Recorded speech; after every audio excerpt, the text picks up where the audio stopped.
El árbol le golpeó la cabeza y la clavícula y pues la cabeza se fracturó en muchos pedazos.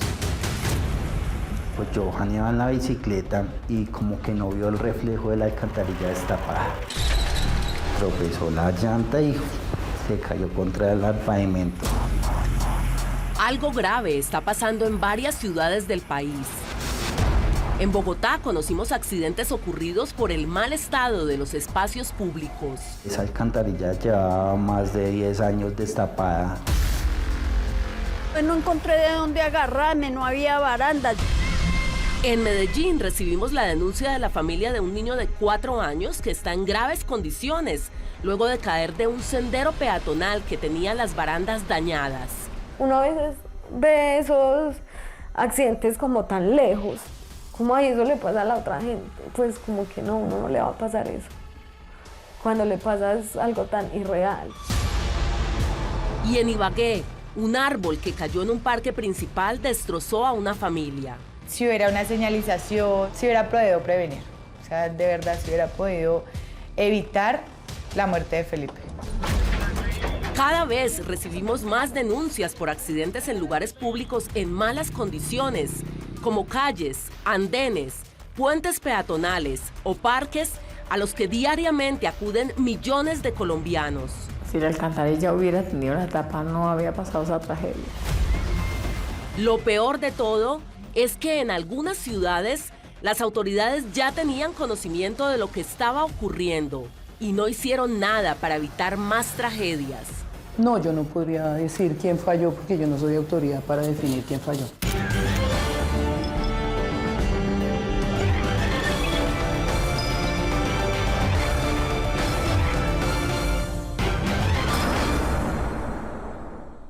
Buenas noches.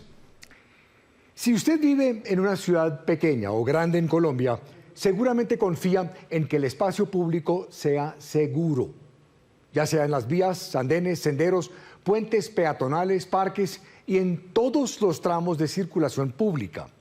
El municipio o distrito debe procurar que se minimicen los riesgos para ustedes.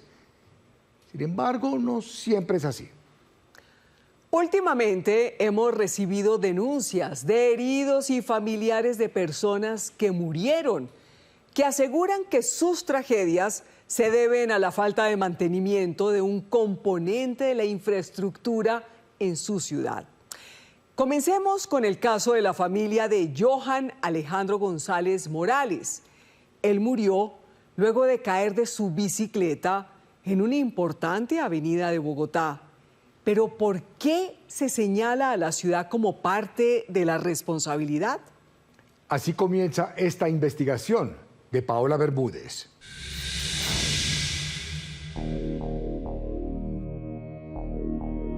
Estaba muy pálido, ya él no tenía color en su cuerpo. No tenía vida, él no tenía vida. Arismenia Morales es una madre bogotana de 59 años que está destrozada. Un joven que tenía muchos sueños. Víctor Morales es su hijo mayor. También está deshecho. Todo porque, según ellos, esta alcantarilla ubicada en la avenida Caracas con calle Cuarta Sur, en el barrio Sevilla de Bogotá, que afirman no tenía tapa desde hacía más de 10 años, les arrancó a uno de sus seres queridos. Hasta ese día la vida tranquila se los terminó. Grave hacia allá arriba para ver si se ven las mías. Johan Alejandro González Morales era el menor de 6 hermanos. Tenía 18 años, estaba recién graduado del colegio. Era mensajero. Andaba en su bicicleta para todos lados, iba y recogía las prendas allá en la empresa para llevarlas a los clientes. El 29 de febrero de 2024, cuando regresaba a su casa después de terminar la jornada laboral, se encontró de frente con la muerte. Esa tarde Johan transitaba por la avenida Caracas de Bogotá. Venía desde el barrio Musú, que queda un poco más al sur. Había atravesado ya 6 barrios, pero cuando llegó a este punto, a la altura del barrio Sevilla, tropezó con esta alcantarilla, que para ese momento se encontraba sin tapa. Así quedó grabado el accidente en una cámara que está ubicada al otro lado de la vía. Eran las 6:05 de la tarde del jueves 29 de febrero de 2024. Iba por el costado derecho, solo en su bicicleta. Y ahí se ve a Johan cuando pega con la alcantarilla y él sale hacia adelante a volar. El piso lo recibió. Hay conmoción por otro trágico accidente de un biciusuario, esta vez en el centro de la capital. Julián Ríos, cuéntanos por favor quién es la víctima y cómo se dio este accidente. John Alejandro, un joven biciusuario de 18 años que se desplazaba por este sector y fue víctima de esta falla, de esta deficiencia en la malla vial. Johan Alejandro quedó inconsciente. Me sonó el celular y, hagamos favor, un familiar del señor Alejandro González. ¿Qué pasó? ¿Qué pasó? Sí, yo soy la mamá. No, la necesitamos urgente. ¿Qué pasó? No, un accidente. Yo hasta supe. Como a los 15, 20 minutos llega la ambulancia y pues ya él estaba muy mal. Llegamos allá a la clínica Santa Juliana y pues los médicos le dijeron que pues, tenía un golpe en la cabeza, que van a revisarlo porque realmente del golpe convulsionó. Dicen que siempre supieron que las esperanzas de vida para Johan Alejandro eran muy pocas. Así se los explicaron los médicos. Automáticamente había quedado ya muerte cerebral. 14 horas después falleció. Según su historia clínica, la causa de la muerte fue un trauma cráneoencefálico severo que le ocasionó fallas en distintos órganos del cuerpo. Extraño muchísimo. No, Johan, de mi hermano menor, un amigo para mí. En medio de su dolor, la familia se preguntaba por qué ocurrió este accidente. Si la alcantarilla hubiera tenido la tapa, no había pasado esa tragedia. Debieron arreglarle hace mucho tiempo, ¿sí? Entonces sí podía evitar el fallecimiento de mi hermano. Incluso esa alcantarilla llevaba más de 10 años destapada, que nadie había puesto cuidado a esa alcantarilla. Hay gente que cogía y le metía como escombros. Le faltaba la tapa porque, como en muchas ciudades del país, seguramente alguien se la había robado para usar su material. Y al dejarla descubierta se había convertido en un riesgo para quienes transitaban por allí. Hubieron varios accidentes, conocí por ahí unos 15 accidentes. Lizardo Olarte, Juan Camilo Rodríguez y Jaime Díaz son habitantes del barrio Sevilla, en donde ocurrió el fatal accidente. Desde pequeño que vivía yo acá, siempre se presentaban accidentes, era a diario, más que todo cuando llovía, no era la alcantarilla visible, entonces pues se caía la gente, los vehículos terminaban subiéndose como tal también al andén. Nosotros llegamos al sector aquí hace 10 años que se abrió ese local. Para nosotros es desde siempre que ha estado el problema del alcantarillado. Nosotros lo tapamos varias veces con concreto. Ciclistas que se caían y perdían parte de su dentadura. La mayoría de veces resultaba como en tenerlos que a veces ayudar a llevar como tal al Hospital Santa Clara o llamar las ambulancias.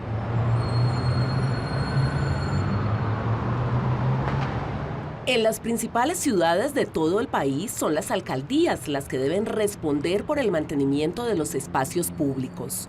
En Bogotá, la dependencia encargada es el Instituto de Desarrollo Urbano IDU. Ellos dicen que ya habían acudido a esa entidad. Se exoneraban de sus responsabilidades.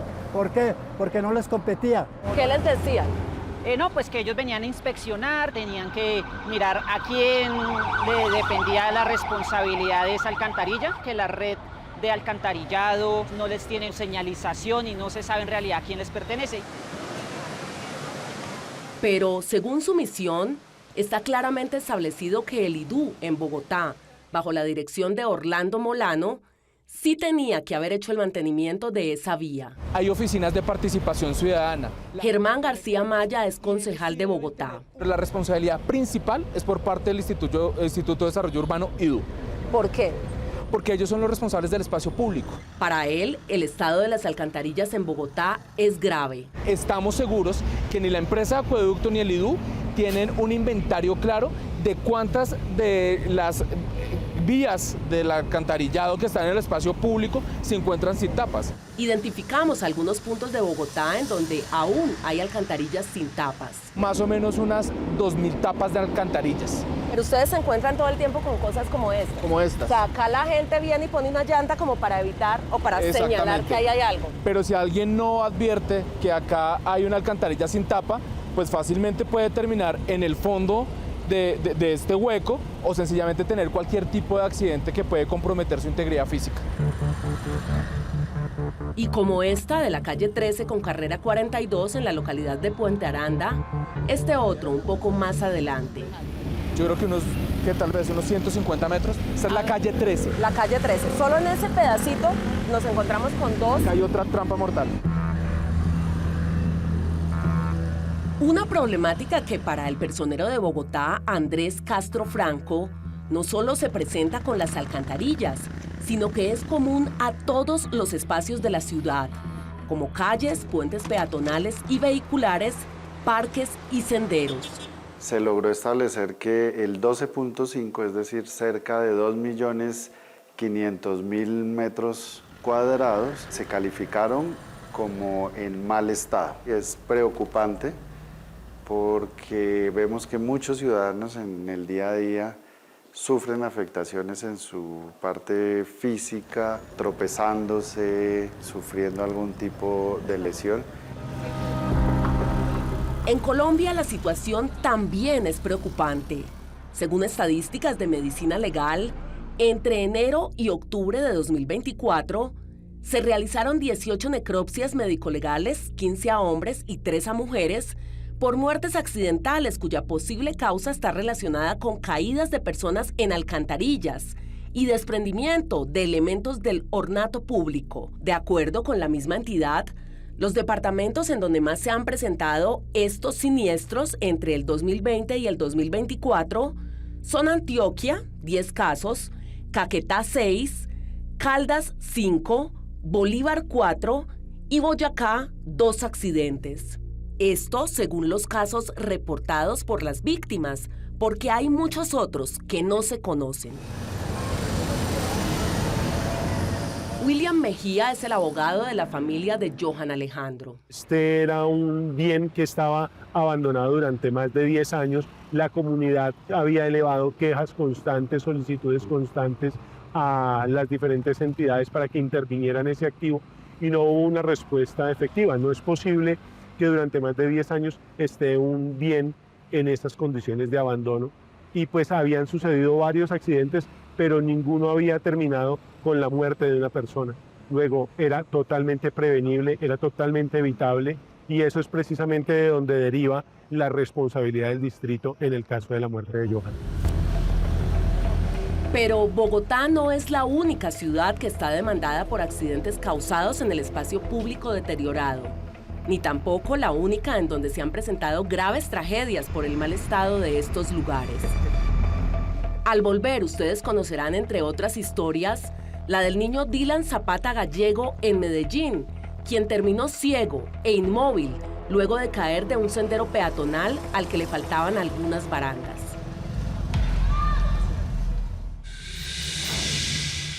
A continuación, ustedes conocerán el drama que vive una familia en Medellín, Antioquia, que asegura que el menor de sus hijos sufrió graves heridas luego de caer desde un sendero peatonal en mal estado. A partir de este momento puede opinar con el hashtag numeral Espacios Peligrosos. Regresamos. Si estuvieran en las barandas no tengo por dónde irme. O sea, si estuvieran las barandas buenas, no.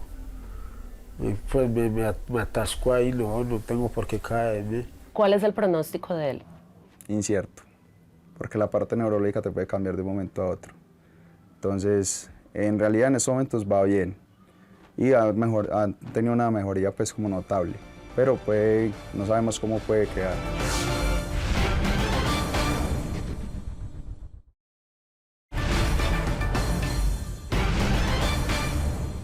Dylan Zapata Gallego tiene 4 años y vive en Medellín, Antioquia.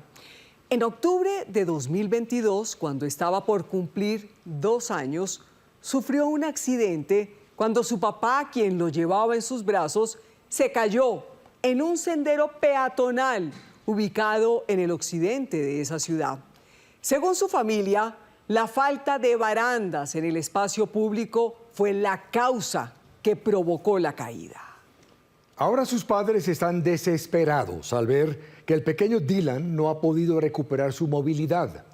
Además, quedó ciego. Es dependiente en un 100% y no ha podido tener la vida normal de un niño de su edad. Así continúa la investigación de Paola Bermúdez.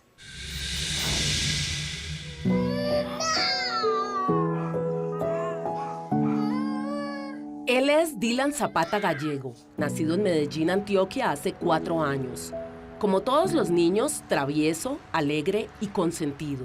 Dylan es mi vida, Dylan es todo para mí. Cuando yo iba a trabajar, mi mamá todos los días me mandaba videos en la ventana, el niño gritando, ¡mamá, mamá, mamá! ¿Dónde está la mamá? Mamá. ¿Dónde está? Y mi mamá le decía, papi está trabajando. Ah.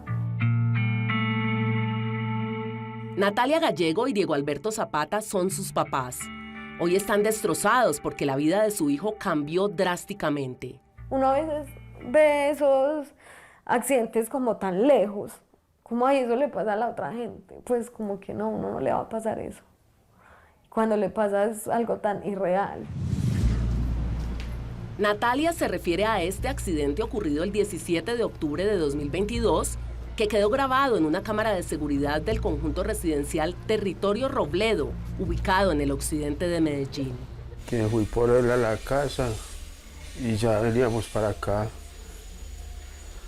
Y ya pasando ahí el sendero peatonal, venía una moto y yo pisé en falso hacia atrás. Y entonces, en vez de soltarlo, lo agarré más y caí encima de él. Yo quedé ahí tirado. Ya me levanté, fue al otro día en el hospital. Diego se recuperó rápidamente de los golpes, pero las consecuencias para Dylan fueron muy graves. Él dura 3 meses en el Pablo Tobón Uribe.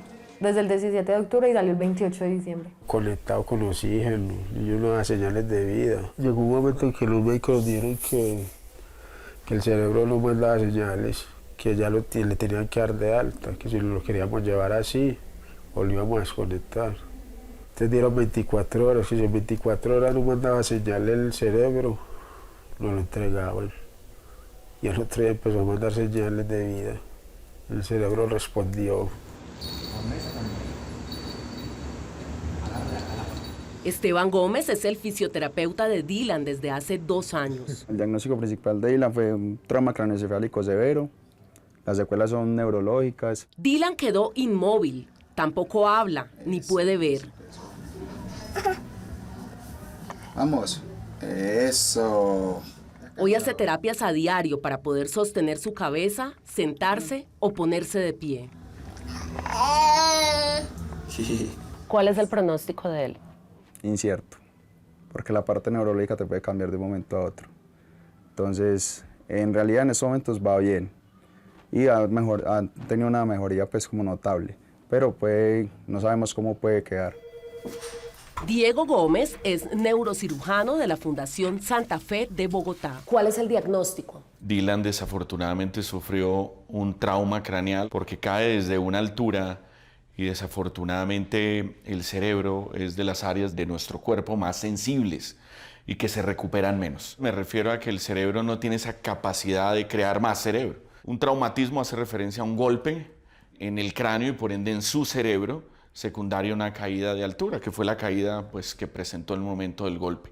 Y severo, como es el caso de Dylan, que estuvo durante un periodo en cuidado intensivo, en un hospital, que hubo pérdida completa de la conciencia durante el golpe, o sea, el niño reaccionó mucho tiempo después. Analizó minuciosamente la historia clínica de Dylan, con el fin de establecer su pronóstico, teniendo en cuenta la lesión que sufrió y la evolución que ha tenido en 2 años de terapias después del accidente.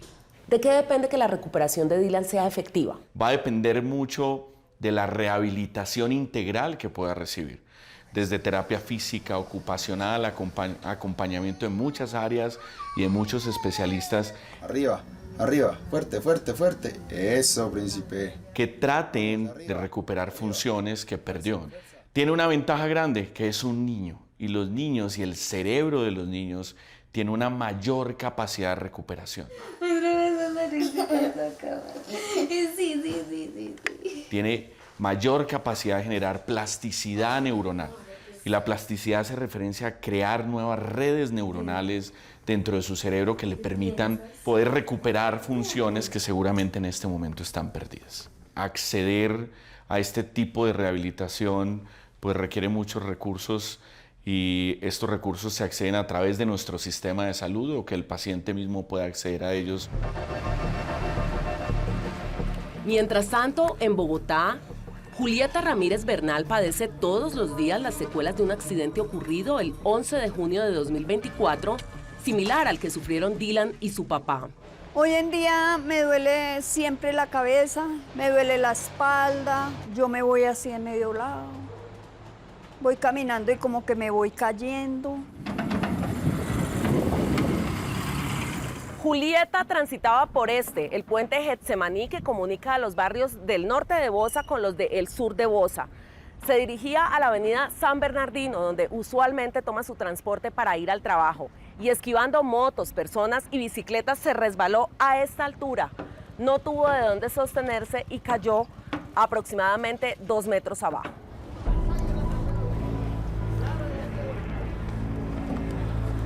Yo resbalé, dije, ay, me caí, pero entonces no encontré de dónde agarrarme, no había baranda.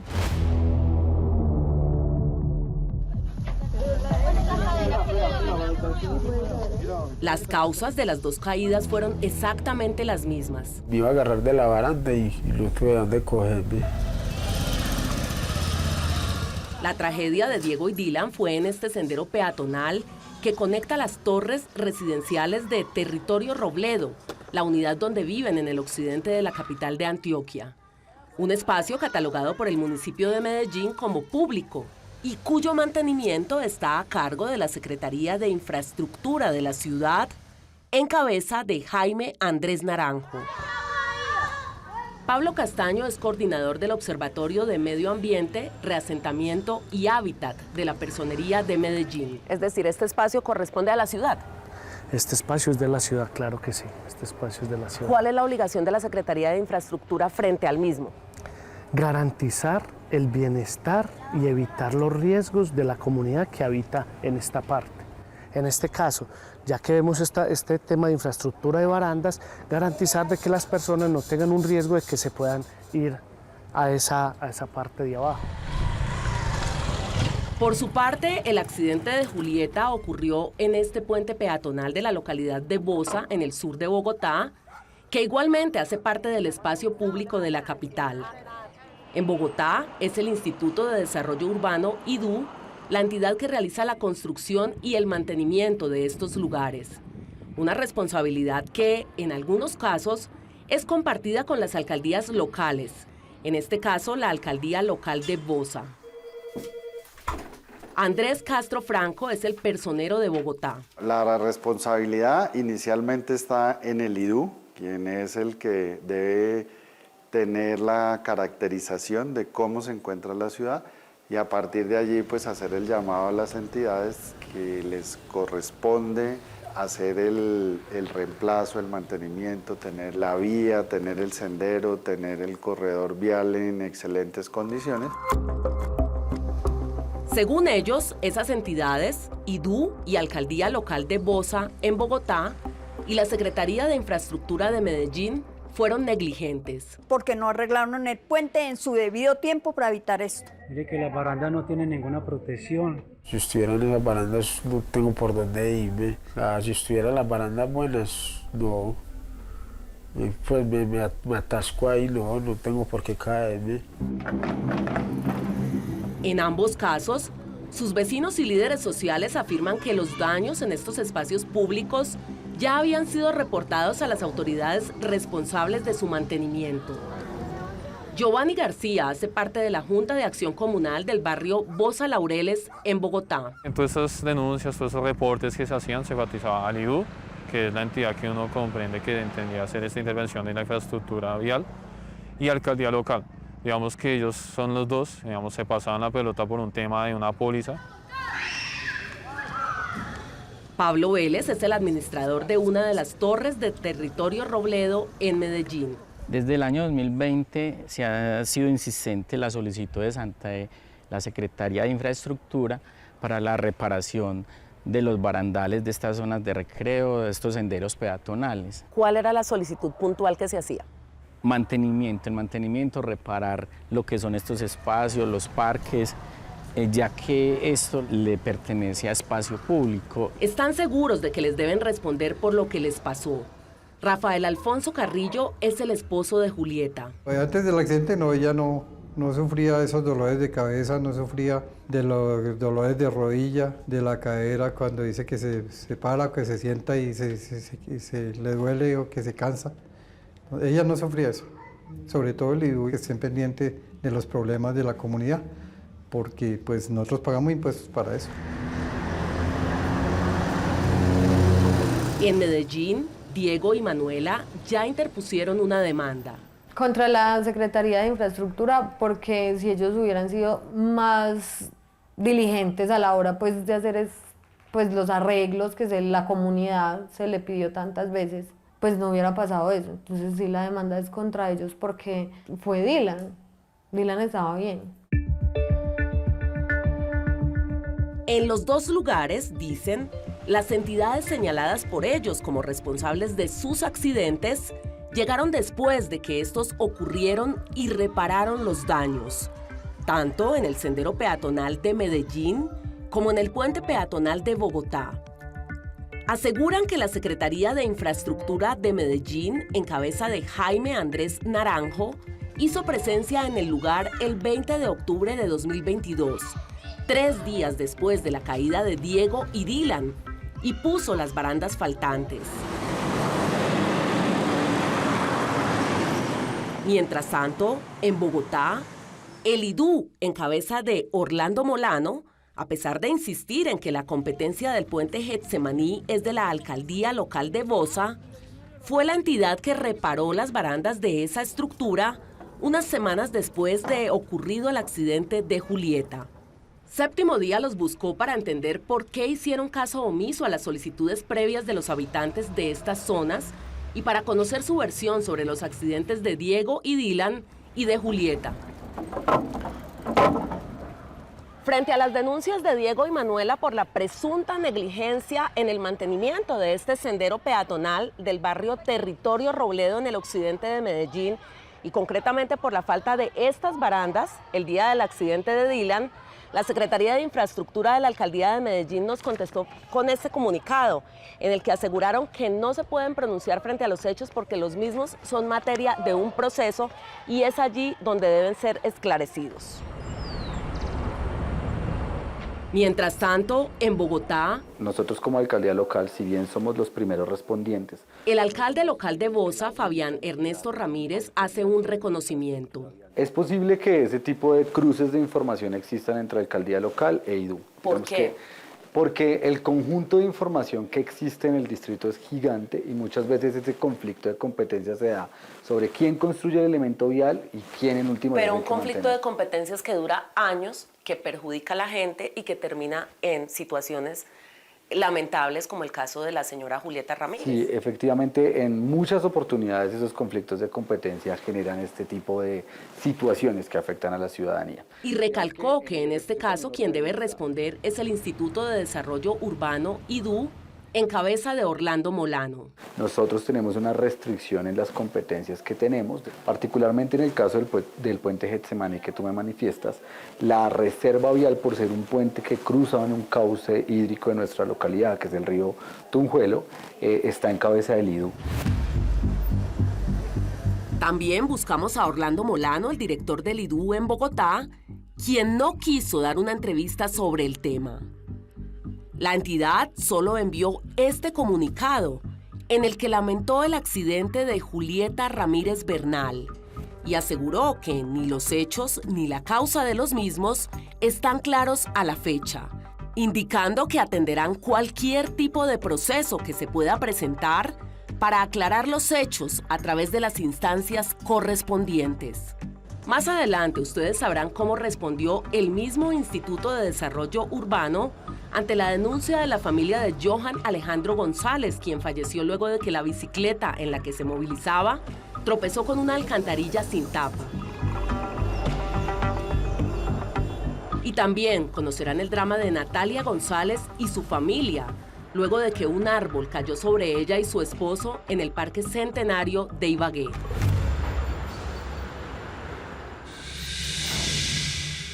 En instantes, ustedes conocerán la historia de Andrés Felipe Góngora, un ibaguereño que perdió la vida luego de que un árbol le cayera encima.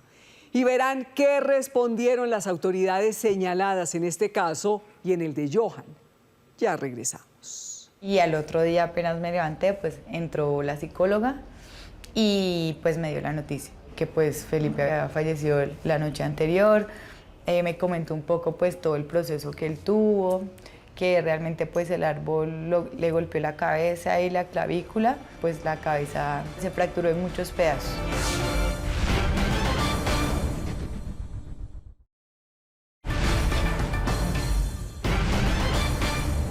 En Ibagué, Tolima, un joven chef de 28 años de edad y padre de familia llamado Andrés Felipe Góngora murió en abril de 2022 como consecuencia de los golpes recibidos por la caída de un árbol mientras caminaba con su esposa de 9 meses de embarazo y su hijo de 7 años en un parque de esa ciudad.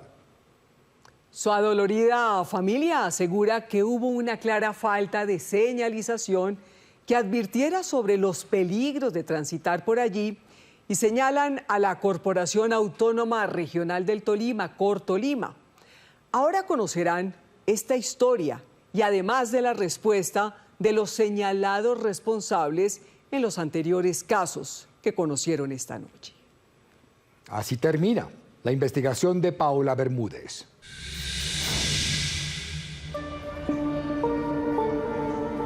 Juan Felipe Góngora González tiene 9 años, es ibaguereño y está en 4º grado. El 27 de abril de 2022 se salvó de morir cuando las ramas de un gigantesco árbol cayeron de repente en el Parque Centenario de Ibagué, Tolima. Entonces yo tiro la patineta y con el impulso corro hasta acá y me agacho, haciendo que este arbolito de acá tape las dos grandes ramas que me taparon este extremo porque allá estaban mis padres. Juan Felipe pudo salvar su vida, pero quedó marcado con un recuerdo que no puede borrar de su cabeza. Mi mamá diciéndole que si estaba bien, pero mi papá no respondía. Entonces, como había unos niños aquí entrenando, el profesor me cogió y me llevó al lado en carro para decirme qué había pasado. Pero yo no tuve ninguna respuesta, estaba justo en shock. Su papá había recibido en la cabeza todo el impacto del árbol. Marta Amaya es la abuela de Juan Felipe. En la clínica me encuentro a mi hija terrible, desolada, llorando y pidiendo que le salvaran a su esposo. Mamá, que Felipe, que esto, que lo atiendan, que Felipe está mal, yo lo vi mal, pero ella en medio de su cosa ya me dice, yo lo único que fue que me acordé de eso fue cuando yo sentí que se rompió la rama. Ellos estaban en la misma sala, los separaba solamente como un pedazo de cortina, al otro lado estaba Felipe. ¿Cómo estaba? Desfigurado totalmente. La cabeza, de la parte de la cabeza estaba mal, como reventada, como lacerada, no sé, y mucha sangre, mucha, es que era exageradamente mucha sangre. Natalia González es la mamá de Juan Felipe y esposa de Andrés Felipe Góngora. También iba caminando con ellos en el Parque Centenario el día de la tragedia. Había bastante gente, Recuerdo mucho que había un profesor de fútbol con sus chicos, aproximadamente unos 10 chicos. Cuando nos estábamos bajando del carro, justamente él les dijo como vayan a correr. Entonces los chicos arrancaban a correr y nosotros pues empezamos a caminar. Mi hijo Juan iba en una patineta. Lo único que recuerdo es que a lo lejos escuché cuidado y como que algo se rompía. Es lo único que recuerdo, no recuerdo más. Tengo otro lapso que es que yo me despierto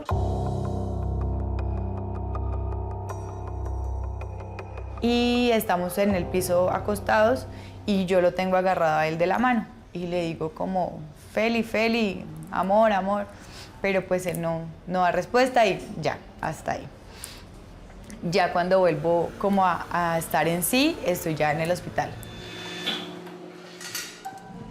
Horas después, Andrés Felipe Góngora falleció en la clínica Tolima, a donde fue llevado de emergencia. Y al otro día apenas me levanté, pues entró la psicóloga y pues me dio la noticia que pues Felipe había fallecido la noche anterior. Me comentó un poco pues todo el proceso que él tuvo, que realmente pues el árbol le golpeó la cabeza y la clavícula, pues la cabeza se fracturó en muchos pedazos.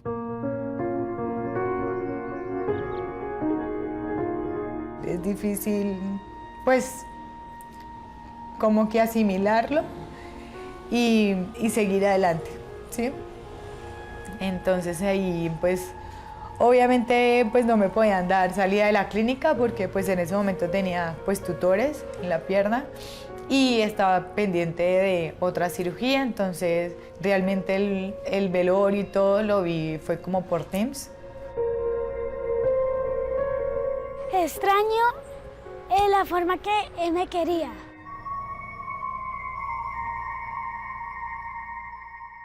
Ese día, su mamá estaba a punto de dar a luz a su hermanito Joaquín, que el próximo 27 de abril cumple 3 años. Justamente habían salido a caminar porque el ginecólogo se lo había pedido para facilitar el proceso de parto. Joaquín nació a las 7:20 y Felipe falleció a eso de las 7:35 de la noche. Cree que en la tragedia que acabó con su familia hubo varias fallas. Si tú llegas a un sitio y ves que hay cintas donde dice no pase, peligro, pueda que pase o pueda que no pase ese peligro, pero que te estén diciendo a ti que tienes que tener cuidado, creo que se hubiera evitado. Creo que no hubiéramos entrado, porque realmente este accidente se llevó a mi esposo. Se pudo haber llevado a mi hijo menor, yo, mi bebé. Si hubiera una señalización, si hubiera podido prevenir. Y señala a la Corporación Autónoma Regional del Tolima, Cortolima, en cabeza de Olga Lucía Alfonso, como la responsable de la tragedia, toda vez que, según este documento, es la entidad que contrató el mantenimiento del parque y, en consecuencia, la encargada de supervisar su cabal cumplimiento. Contrato 903 de 2021. Objeto, adecuación de área para la liberación de fuste de los árboles en el corredor peatonal del Parque Centenario. El fuste de un árbol es el tronco, es decir, el tallo fuerte y macizo de un árbol. Lo que se ha podido establecer hasta el momento, según Natalia, es que ese samán estaba siendo intervenido en su base, en el concreto que está a su alrededor. Cuando tocaron ese concreto, la raíz se vino y el peso del árbol fue a dar abajo, encima de otro árbol, que fue el que cayó sobre Andrés Felipe. Natalia afirma que el accidente no solo le arrebató a su esposo. Dijo que ella también quedó con secuelas en su salud y que la han tenido que operar 5 veces en una de sus piernas.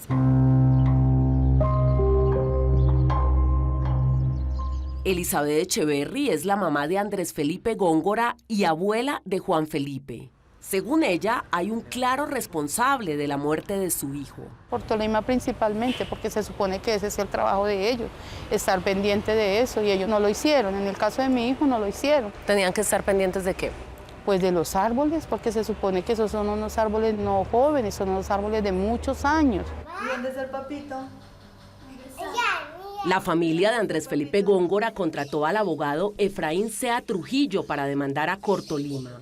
Cortolima no entregó un estudio serio al contratista en el cual tenía que determinar que el árbol, a través del aumento de su grosor del tronco, iba incorporando parte de la placa de concreto, la varilla y el concreto dentro de su tronco y le estaba dando apoyo. Cuando la intervención se hace a la placa de cemento con los taladros de concreto de percusión, pues la placa se va debilitando y el árbol, como está apoyado en ella, cede un poco y por gravedad, por el tamaño del árbol, que es un árbol muy antiguo, es un árbol muy grande, cae por gravedad en la parte de abajo por donde venía transitando mi cliente.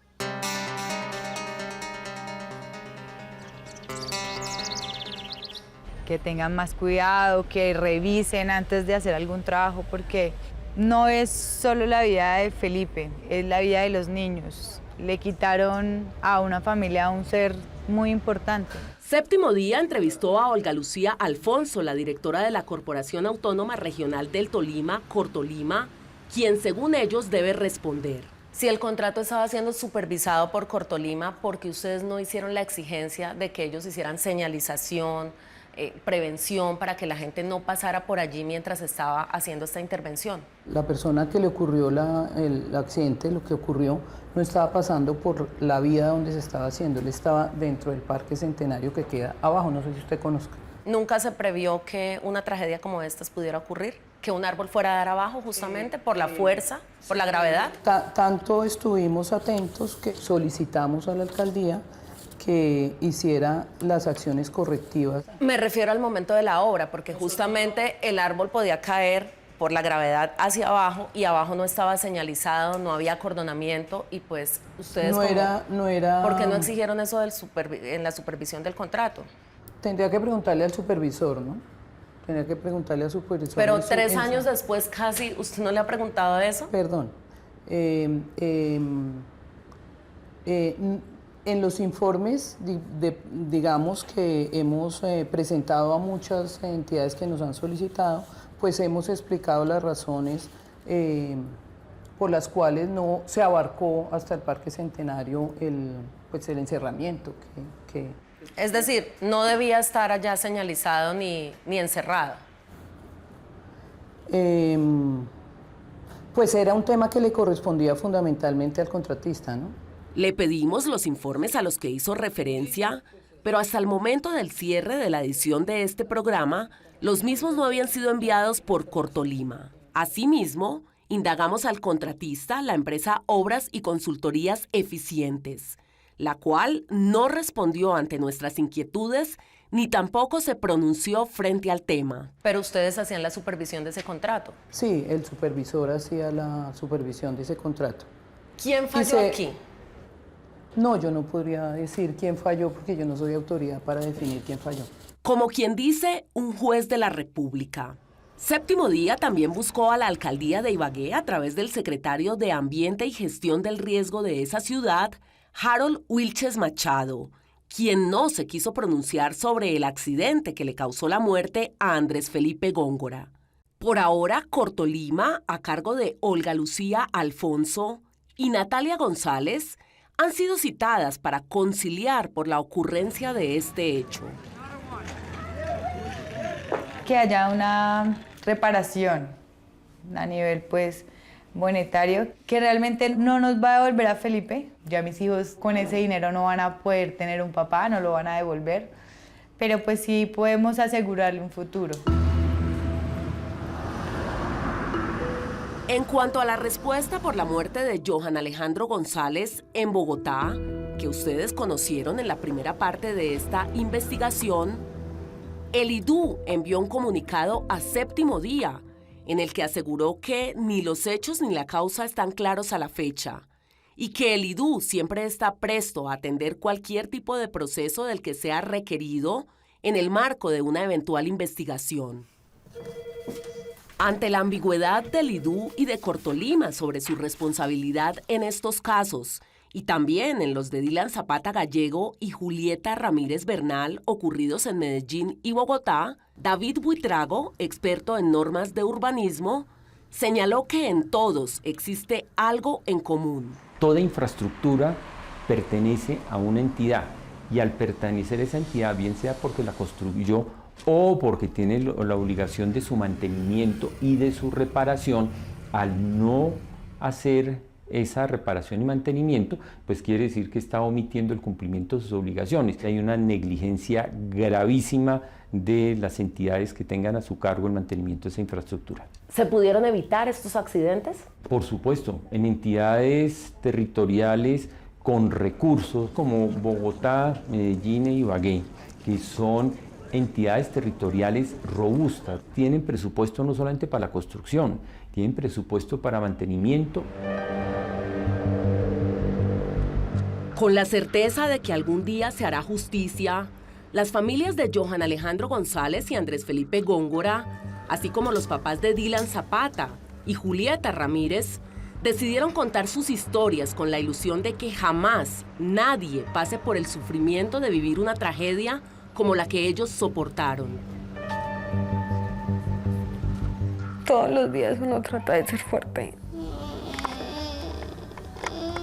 A pesar de que han pasado 2 años, todavía duele mucho.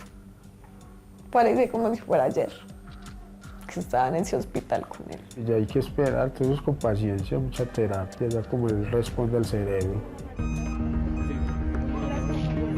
Mi propósito es que el IDU esté más pendiente de lo que son los puentes y todo esto para evitar estas tragedias, porque esto se hubiera podido evitar y que no lo pase a otras personas y que de pronto haya una consecuencia bien grave. No hay palabras para decir cómo se siente uno el dolor tan grande. No hay vida. Yo creo que ni la verdad, porque es difícil. Realmente esto no se lo deseo a nadie. Levantarte tú con las expectativas de una nueva vida y que te arrebaten otra vida es complejo, es difícil. Y realmente nadie se merece pasar por esto.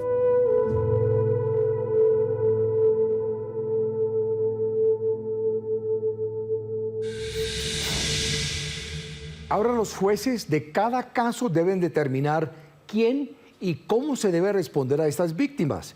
Según la Agencia Nacional de Defensa Jurídica del Estado, desde el 1 de enero de 2018 hasta el 30 de noviembre de 2024, se han admitido 1.177 demandas contra la nación por lesión o muerte. Se cree que hubo más casos que no han sido registrados porque las víctimas no denunciaron. Ahora un avance de lo que verán el próximo domingo aquí en Séptimo Día. En Villavicencio Meta acusan a este hombre identificado como Héctor Guayabo Bernal del cruel feminicidio de su pareja.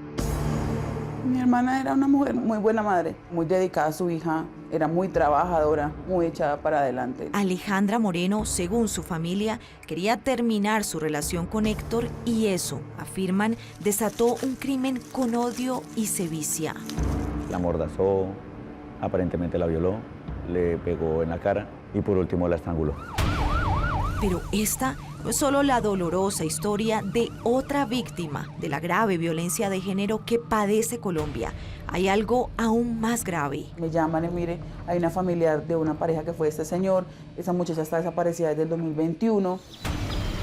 3 años antes del crimen de Alejandra, Héctor Guayabo, según lo denuncia la familia, al parecer estuvo implicado en el asesinato de otra mujer, Norly Perdomo. Sin embargo, a la fiscalía le faltó pericia de haber tomado algún cotejo de ADN.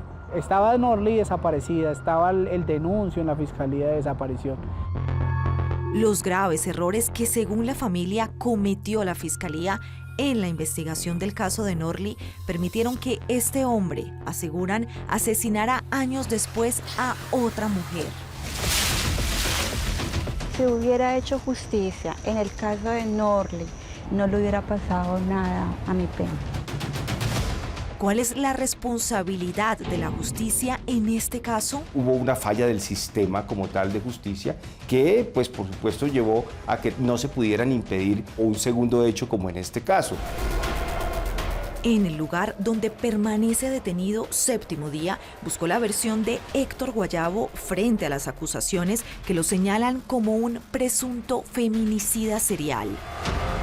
Soy Laura Hincapié. Lo que para los familiares de las víctimas demostraría un presunto modus operandi de Héctor Guayabo. Y los espero el próximo domingo. Si tiene una historia que contar o una denuncia que hacer, escríbanos en la dirección que aparece en pantalla. También me pueden escribir a mí, la dirección también aparece en la pantalla. Si quieren revivir el capítulo completo, lo pueden hacer a través de www.septimodia.co o en nuestro canal de YouTube, Séptimo Día Caracol. Gracias por acompañarnos. Nos vemos aquí el próximo domingo, el Séptimo Día.